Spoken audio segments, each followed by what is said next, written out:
నమస్తే, welcome to T10. Parliament ప్రధాన ద్వారం వద్ద ఇటీవల జరిగిన ఘటన దేశవ్యాప్తంగా తీవ్ర చర్చకు దారితీసింది. ఈ ఘటనలో తమ ఎంపీలు ఇద్దరు గాయపడ్డారని బీజేపీ ఆరోపిస్తోంది. ఏకంగా రాహుల్ గాంధీపై కేసు కూడా నమోదు చేశారు. కాగా గాయపడ్డ ఇద్దరు ఎంపీల్లో కేంద్ర మాజీ మంత్రి ప్రతాప్ చంద్ర సారంగి ఒకరు. అయితే మోడీ 2 పాలనలో కేంద్ర మంత్రివర్గంలో స్థానం పొందినప్పుడు ఒడిషా మోడీగా పిలువబడిన ఈయన తీరు పార్లమెంటు ఘటనతో చర్చనీయాంశంగా మారింది. 2 దశాబ్దాల క్రితం ఆయన తన స్వంత రాష్ట్రం ఒడిషా అసెంబ్లీలో పాల్గొన్న హింసాత్మక ఆందోళనను, ఇప్పటి పార్లమెంటు ఘర్షణను కూడా కొందరు విశ్లేషకులు పోల్చి చూస్తున్నారు. ఆ సమయంలో ఒక విధ్వంసక ఆందోళనలో భాగమైన ఆయన నేడు పార్లమెంటు ప్రాంగణంలో బాధితుడిగా ఫోజు పెట్టిన తీరును వారు విశ్లేషిస్తున్నారు.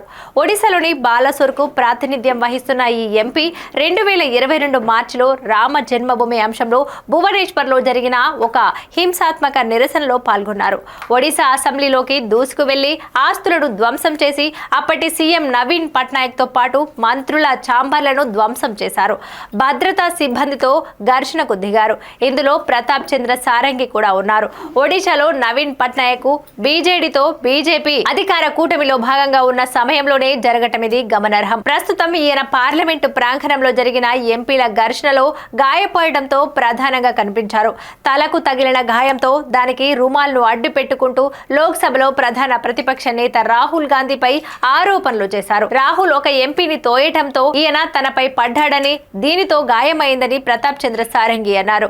వీటికి సంబంధించిన చిత్రాలు, వీడియోలు మీడియాలో ప్రచారం అయ్యాయి.